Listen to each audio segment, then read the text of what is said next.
Assalamualaikum warahmatullahi wabarakatuh. Halo semuanya, perkenalkan aku Ardan Bismina dari program studi pendidikan guru sekolah dasar Fakultas Keguruan dan Ilmu Pendidikan. Di sini aku berbagi sedikit tentang kegiatan aku selama mengikuti PKKMB tingkat fakultas. Apa aja sih yang aku dapat dari kegiatan tersebut? Maka dari itu, tonton videonya ya. Terima kasih.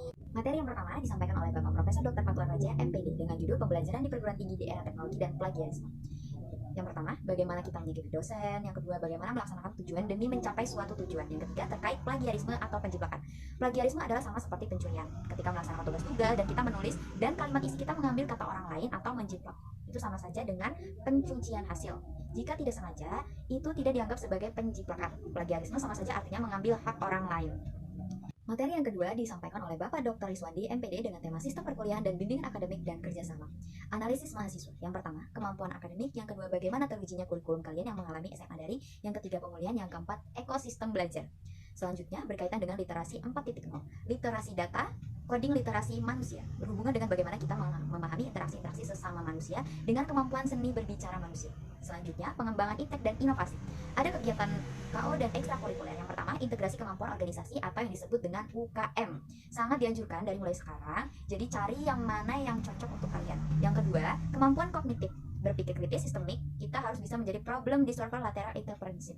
Yang ketiga, belajar sepanjang hayat. Belajar itu tidak hanya di bangku kuliah. Dimanapun kita berada di situ tempat, kita belajar karena kecepatan dan perkembangan informasi. Selanjutnya, tujuan kita untuk kuliah. Apa sih pilihan kita? Yang pertama, menyenangkan orang tua. Yang kedua, bisa cari uang banyak. Yang ketiga, cari jodoh. Yang keempat, atau sekedar isi waktu daripada tidur di rumah. Selanjutnya, kuliah itu investasi masa depan. Tujuan kita untuk bangsa dan negara, kita tercinta untuk kedua orang tua.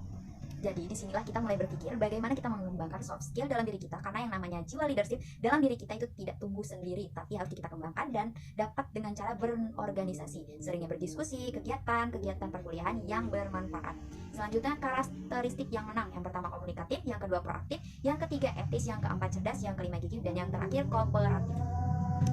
Musuh utama kita apa sih? Yaitu malas. Apa yang akan memotivasi diri kita? Yang pertama, gunakan aturan 5 menit. Yang kedua, bagi tugas yang besar. Yang ketiga, tetapkan pasangan tiap kegiatan. Yang keempat, cari bantuan bila perlu. Strategi menyusun jadwal. Yang pertama, buat jadwal daftar kegiatan. Yang kedua, buat skala prioritas. Yang ketiga, perkirakan kebutuhan waktu. Yang keempat, alokasikan waktu. Yang kelima, evaluasi. Harus juga menyiapkan waktu untuk keikutsertaan dalam organisasi kampus dan ekstra. Jangan hanya untuk belajar mandiri atau bahkan hanya untuk bermain-main saja, belanja dan lainnya. SKS, sistem kredit semester. Yang pertama, sistem kredit. Sistem kredit ini sistem penghargaan terhadap beban studi mahasiswa. Yang kedua, kredit, satuan unit atau susunan yang menyerap isi suatu mata kuliah secara kuantitatif. Yang ketiga, sistem semester. Sistem penyelenggaraan program pendidikan yang menggunakan satuan waktu tengah tahunan yang disebut semester. Tujuan SKS. Yang pertama, memberikan kesempatan kepada para mahasiswa yang cakap dan giat belajar dengan menyelesaikan studi dalam waktu yang singkat.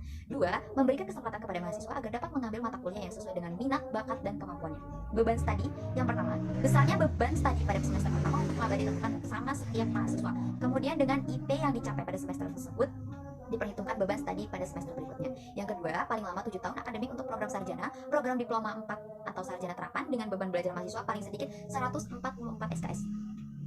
IP, kemampuan individu berdasarkan hasil studi mahasiswa pada semester sebelumnya yang diukur dengan parameter indeks prestasi. IPK yaitu gabungan IP per semester. Materi yang ketiga disampaikan oleh Bapak Dr. Handes Supriyadi, MPD, dengan tema fasilitas untuk perkuliahan dan mahasiswa. Yang pertama, fasilitasnya yaitu tempat parkir terpadu, ada 2, yaitu di BNI dan di GSG. Yang kedua, gedung dekanat. Yang ketiga, gedung A. Yang keempat, gedung B. Yang kelima, gedung C. Yang keenam, gedung D. Yang ketujuh, gedung E. Yang kedelapan, gedung F. Yang kesembilan, gedung G. Yang ke-10, gedung H. 11, gedung J. Yang ke-12, pusat kegiatan mahasiswa. Yang ke-13 ada di Panglima Polim untuk prodi tari dan musik. Yang ke-14, sanggar tari dan musik. Semester 3 dan semester 5 dapat mengajukan UKT kembali jika memiliki alasan tertentu. Materi yang keempat disampaikan oleh Ibu Dr. Riswanti Rini, MPD, dengan tema tugas pokok bagian kemahasiswaan dan alumni. Kita sebagai mahasiswa jangan sampai menjadi yang namanya mahasiswa kupu-kupu, baik di bidang akademik maupun non-akademik. Begitupun dengan non-akademik. Di kemahasiswaan ada pelaksanaan layanan pembinaan minat, bakat, dan penalaran kemahasiswaan, pelaksanaan layanan administrasi kegiatan kemahasiswaan, pelaksanaan layanan kesejahteraan mahasiswa, pelaksanaan fasilitas kegiatan lembaga kemahasiswaan, yang terakhir pelaksanaan pengelolaan data dan informasi kemahasiswaan dan alumni. Berprestasilah dengan berkarya. Mahasiswa FKIP itu sangat luar biasa. Banyak memenangkan perlombaan dan meraih prestasi yang sangat baik. Tunjukkan prestasimu untuk FKIP. Bagi mahasiswa yang berhasil meraih prestasi tingkat nasional maupun internasional, akan dilakukan pendataan dan pengusulan penghargaan di Rektorat Unila dengan syarat yang pertama mengurus surat tugas lomba, yang kedua memiliki dosen pembimbing, yang ketiga mengisi link pendataan. Melaksanakan indikator kegiatan pada Singkat Mawar dilaksanakan oleh subbagian kemahasiswaan dan alumni. Yang terakhir, surat keterangan pendamping ijazah SKPI. Langkah-langkah membuat SKPI yaitu yang pertama membuat akun SKPI, yang kedua input seluruh sertifikat selama menjadi mahasiswa, sertifikat prestasi akademik, non-akademik, PKKMB, kepengurusan anggota LK, pelatihan, workshop, seminar dan webinar, dan lain-lain. Yang terakhir, di semester akhir dilakukan validasi sertifikat SKPI, dialog ketnan atau admin jurusan.